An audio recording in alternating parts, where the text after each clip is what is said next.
Good morning. Welcome to Energy Works. Today we're talking about anger. So I don't know about you, but it's certainly been a struggle for me, and so I figured it was worthwhile to clear some energy around it, because if I felt like that, I figured other people might as well. If that's not what you're feeling, please contact me and suggest what you're feeling, and I would love to do a call on that. So anger, of course, can be displayed, that we actually feel angry in our head or in our body, or just our spirit can feel enraged by injustice.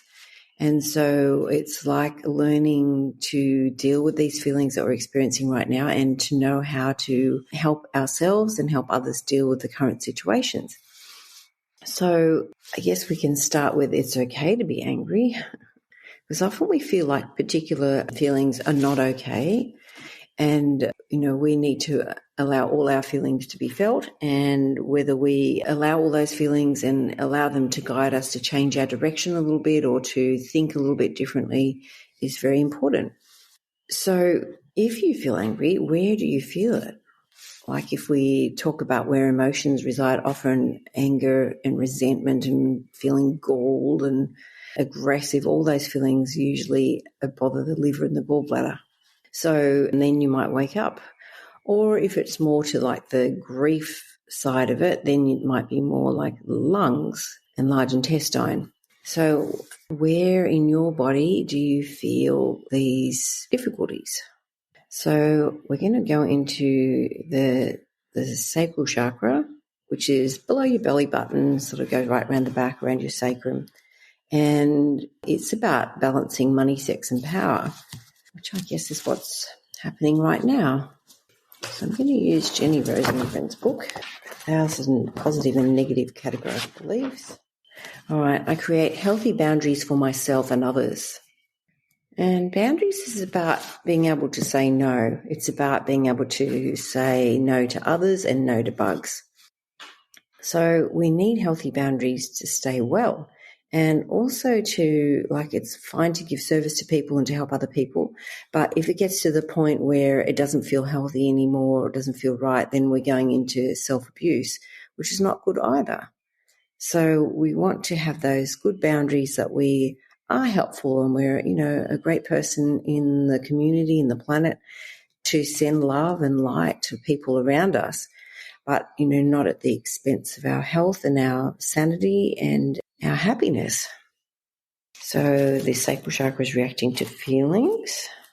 So I'm using feelings buried alive, never die. The fear of sharing feelings with other people. And I guess this is fear of being vulnerable, isn't it? And I think vulnerability is very important. When we're vulnerable with people, yes, I guess we can be hurt, but also then we can have connection, because we need that vulnerability to be able to be real with people, and then other people can be real with us.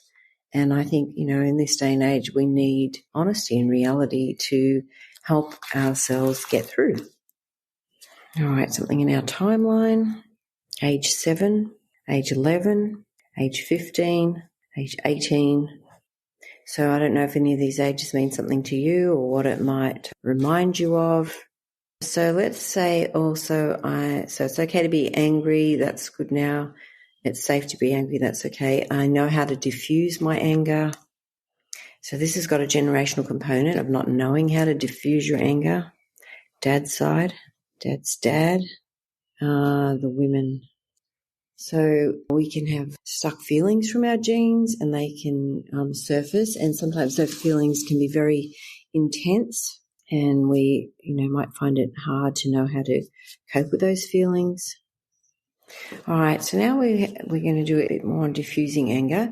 So I think the other thing that's very important is going out in nature and to discharge that into Mother Nature. Or as Lorna Patton would say, go and tell the dirt.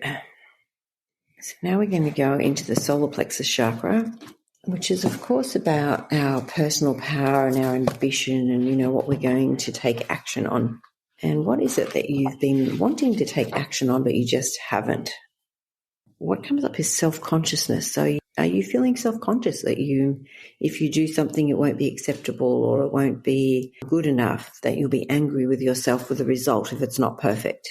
And of course, if we wait for perfection, it will never happen. I think we have to try, and then we analyse it, what didn't go the best, and we try again and do a bit better and, keep improving. So perfection is a process. So just to refresh, we're talking about anger and where it's hiding in your body and how we diffuse our anger. And, of course, gallbladder comes up. Gallbladder is about being galled. How dare you, the height of that person, how could they do that?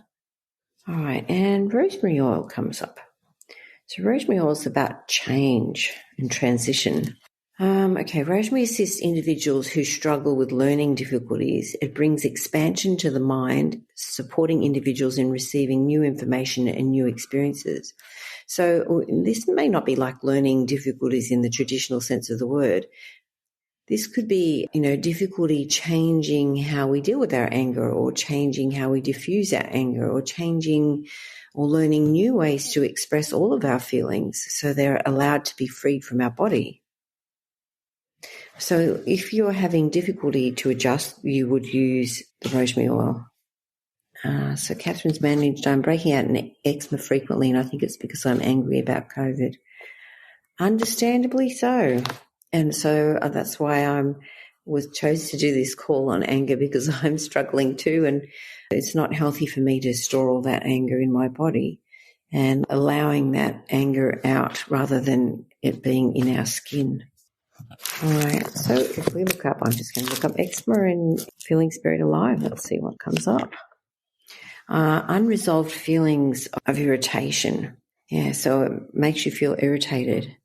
So what part of it irritates you most? And age 7 comes up here as well. So we could say, we can have allergies to food can cause eczema. We can have allergies to things that we're drinking, or environmental toxins, or like our laundry powder, or chemicals we use to clean our house with, or things that we put on our body. But we also can have allergies to our feelings. And so sometimes we have very strong and toxic feelings. And it's nothing wrong with having those feelings. It's how we diffuse them. And so, some of these things remind us of childhood experiences where things were unfair, or in which we had no control and no ability to change the situation, which is what we feel right now. All right, so if I ask if there's something preventing us from diffusing this anger, there's a generational component, dad's side, dad's mum's side, and the women. Catherine says age 7 is my recurring number, mum left. Yeah, so, and, what did mum represent to you? Was mum safety? Was mum resources, food, love, comfort, stability? What was mum to you? Just a little bit more in that solar plexus chakra.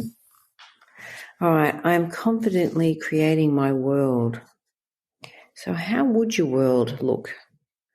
According to my energy friends, there's a lot of change in the world right now, and now it's the time for manifestation. So thinking about how you would like it to be different. We're so focused on how it is now, sometimes we can't see how it can change or how it could be better. So you're having to think now about how things could be better, how you would like them to be, and imagining this. As Cassie's mentioned, she wants to feel free. Yes, there's a lot of restriction right now. Margaret's mentioned, can't wait until the nightmare is over. Yeah. So Catherine mentioned, I think I felt like I had no control over the matter, the same as now because of COVID. Yeah. And yes, there's bigger powers at stake preventing us from having our, freedom of going where we want. So, usually these things get trapped in our body. So where are they trapped in your body? Where can you feel this lack of freedom or this irritation? Where is it bothering you? So there's more generational baggage here too, with the freedom from dad's side of the family and the men. Okay, Catherine's saying she's having a lot of trouble sleeping. So sleeping can go either with heart meridian, or you can have depends on what time it is. So 11 p.m. to 1 a.m. is gallbladder, and then 1 till 3 is liver, and then 3 till 5 is lung, and 5 to 7 is large intestine. So it depends where these emotions are stored in your body, or where we're trying to deal with them in the body. So Cassie's mentioned heart. Thank you. So my heart is free, is not. Age 2 comes up. And often we have ideas in our mind of how we'd like to do things or how we'd like them to be, and our family don't want us to do that. All right, so Catherine's mentioned liver, and Tabitha's mentioned no irritation, procrastination. All right, so putting things off, which is about the third chakra, is about getting in and taking action and doing things. Age 17 comes up too for the procrastination. Where were you? What were you doing? What were you feeling? Catherine's mentioned the liver. All right. So what comes up in the liver is being judgmental. And I guess we can judge people when they're making choices that we think are ridiculous. It's hard for us to be understanding of how other people feel and to allow them to make their choices. But, we probably had more learning in a particular area and are able to see differently to those people. And so having patience and kindness and tolerance until people understand better. And, fear makes people do things that they would not normally do.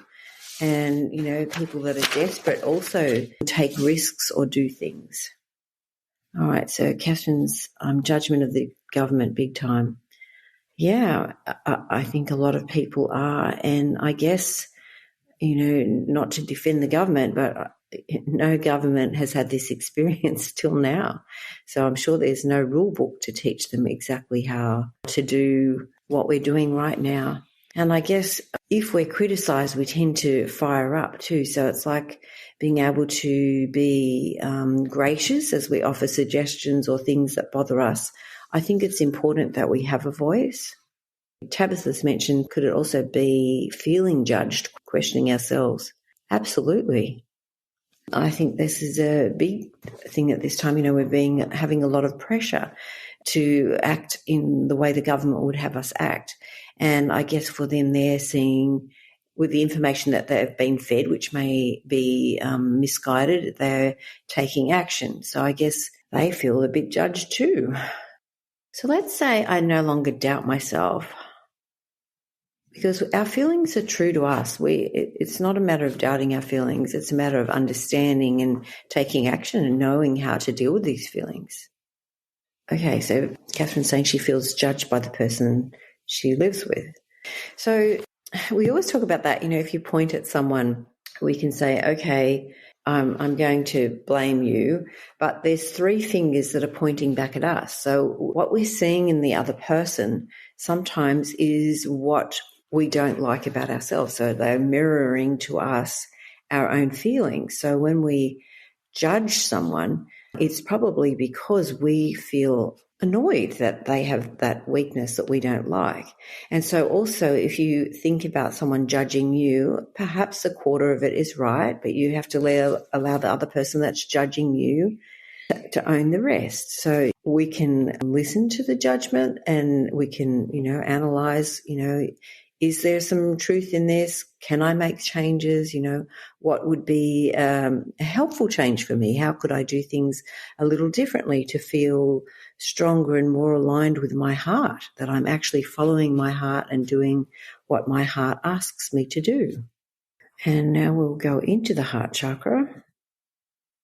And so the heart chakra is about, loving others and forgiving, being able to forgive, because when we don't forgive, it damages us. So learning to forgive even the most difficult situations.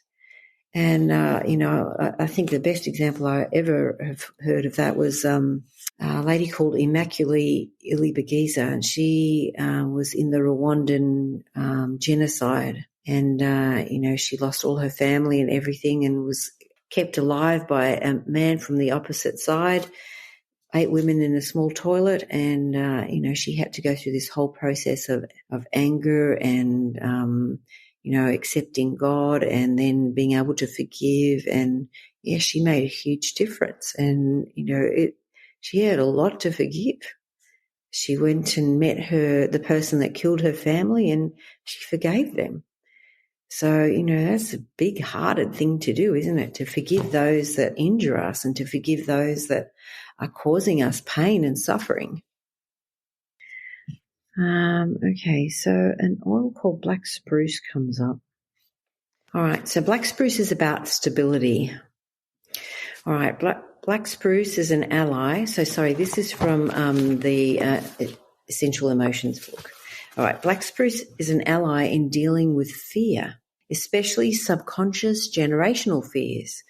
All individuals hold genetic and DNA memories from the generations that have gone on before.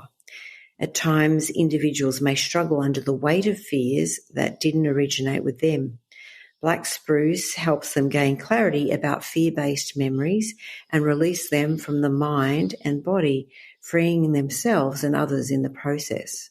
So we can see that the government is acting from fear, and people that are running government, they've got the fear of being judged by the people and not being re-elected, and also the fear of being judged by other countries, and, the fear of actually making the right decision. And so sometimes they're given guidance by people who have ulterior motives. So, and they may not realize that that is the case.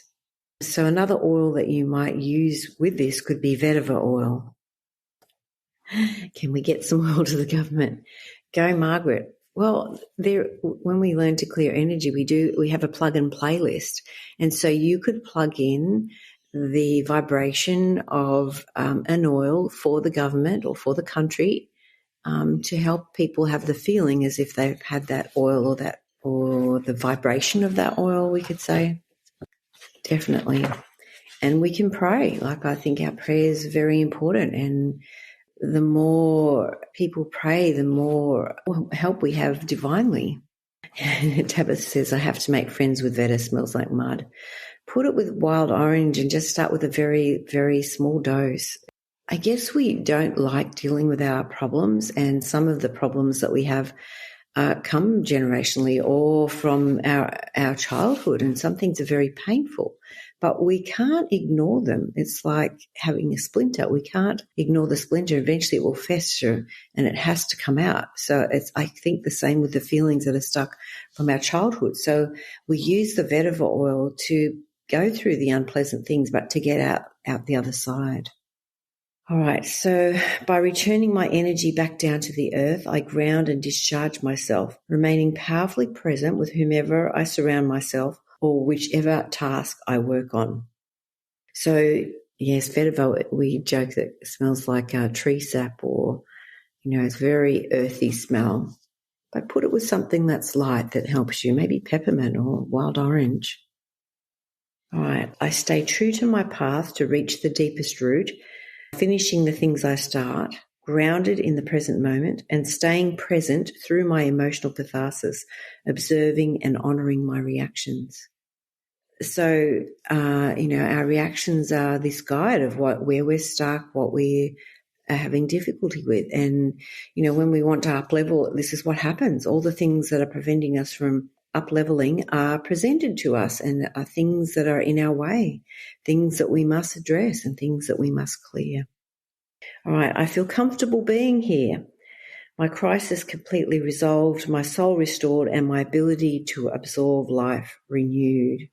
And so we all have to renew ourselves. I guess if you think about what's happening on is like a great detoxification.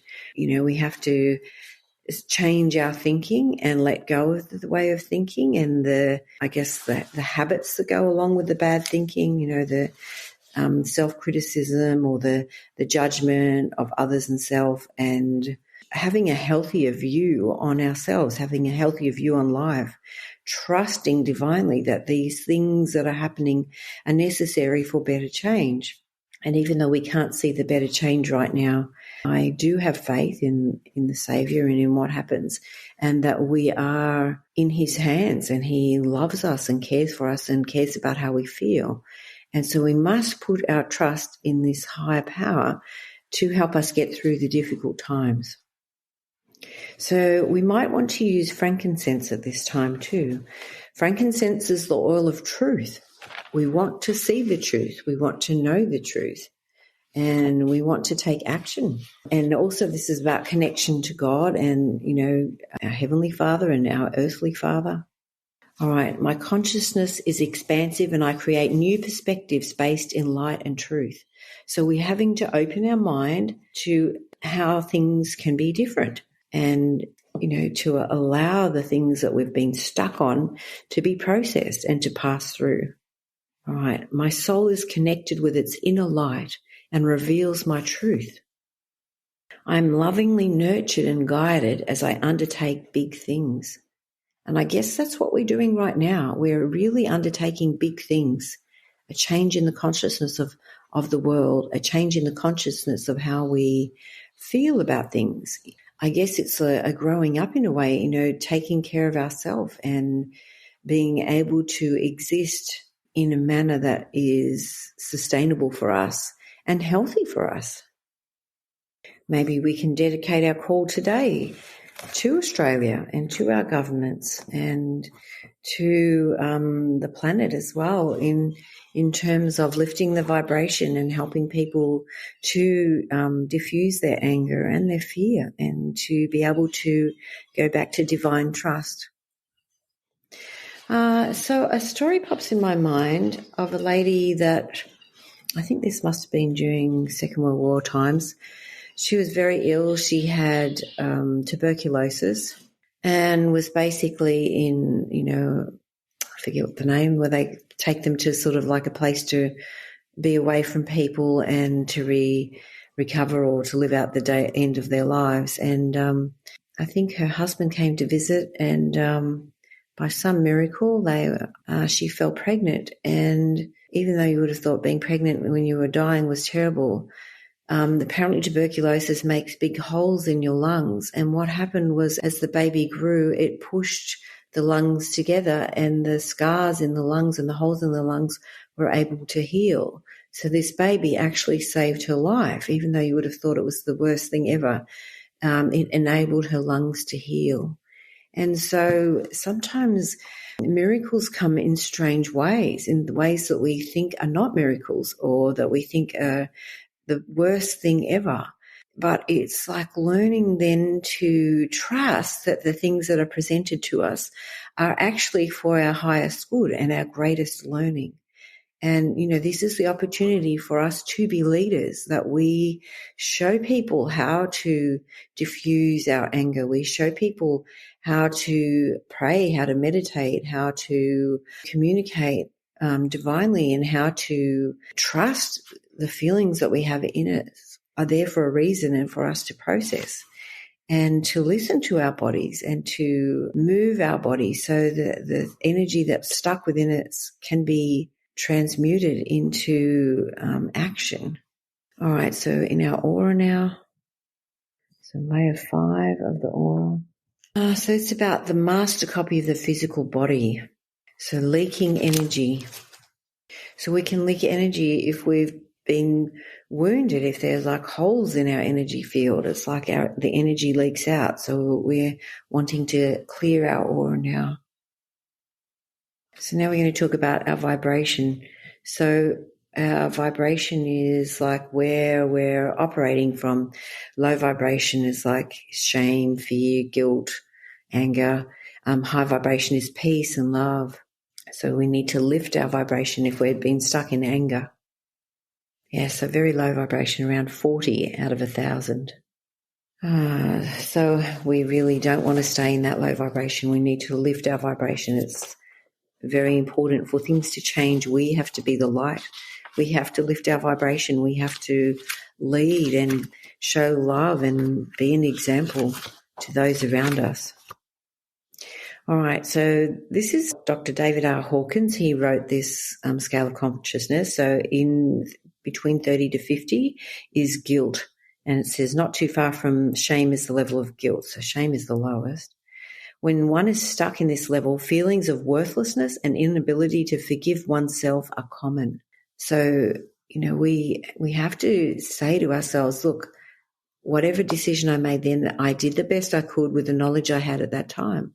I'm learning and growing. I can forgive myself for that decision. And as I learn more, I do better and I make better decisions, higher decisions. Okay, big breath in, and let's release that and breath out. So now we're jumping up to 140, which is a bit better. And that's the level of desire.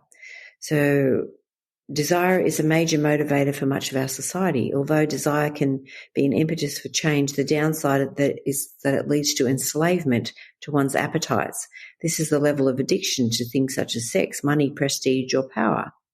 And I guess that's kind of the level that the world's at the moment, isn't it? Power is the motivator behind a lot of the things that are happening.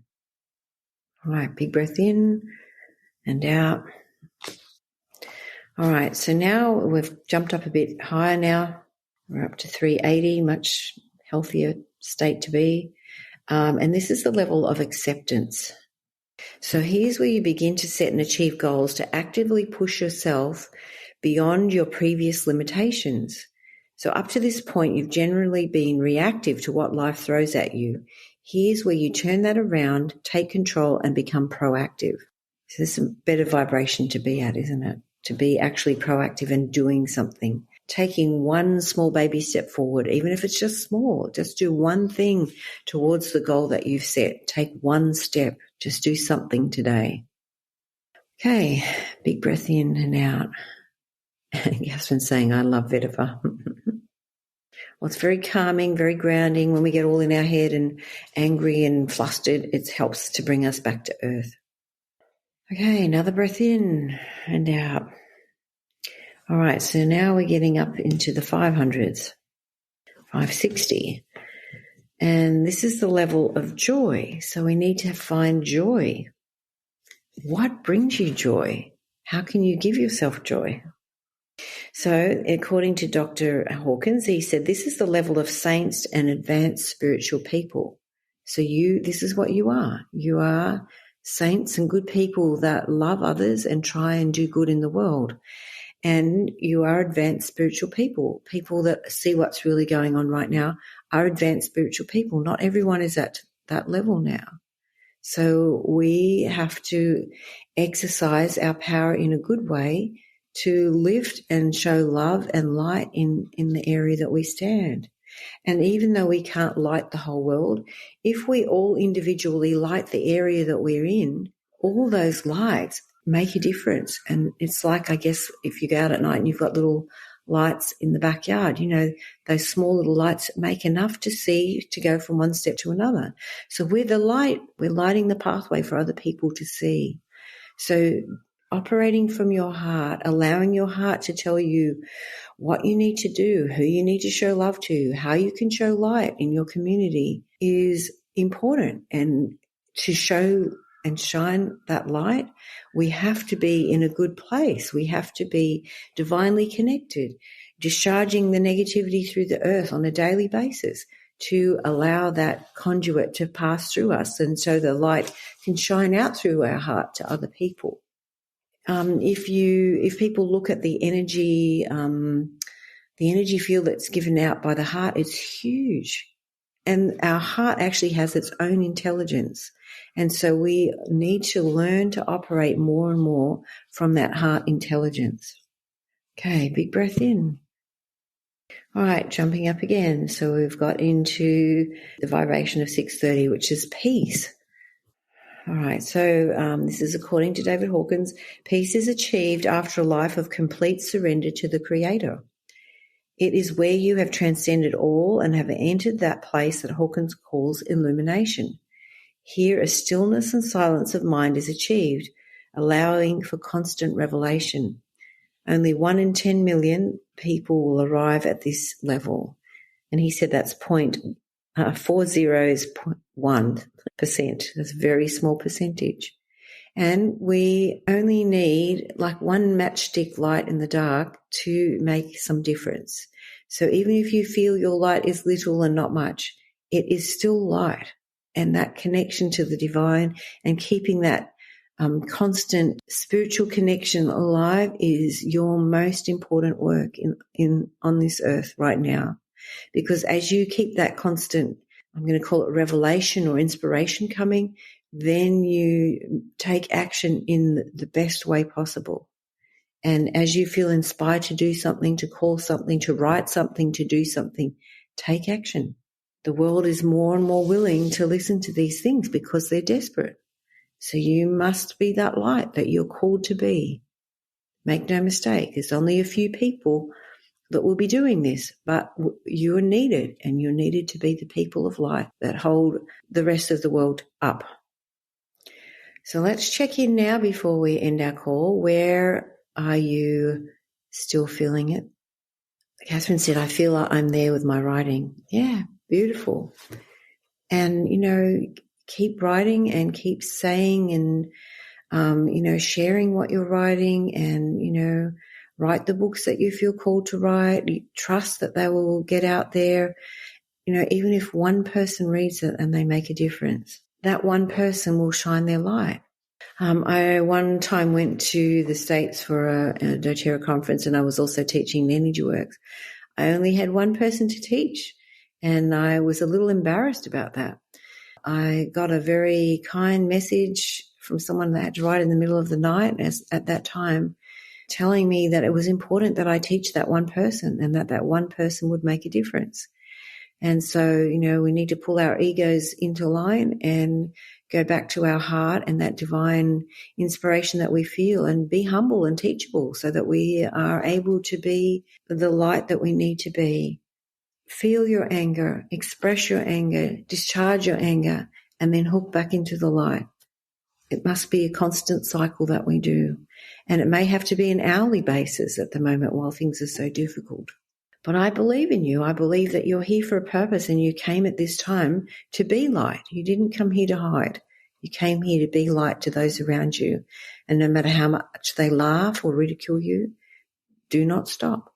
Just be who you are and be confident quietly that you're the right person for the job at this particular time. Okay, any other last comments or questions or areas of the body before we finish? And for those of you that don't know Catherine, maybe you need to add her as a friend, and she writes beautiful things and she puts beautiful images with them, very inspiring, helping to connect us back to God and that divine inspiration that we need. I think also we need to be supporting ourselves in these times.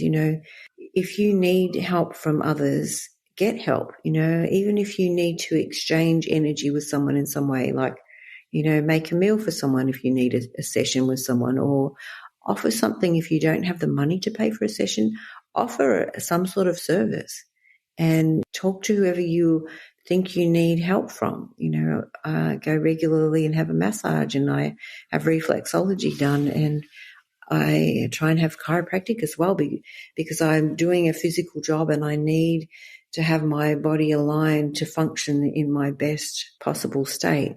So we all need to do that. Do what it takes to help you be okay.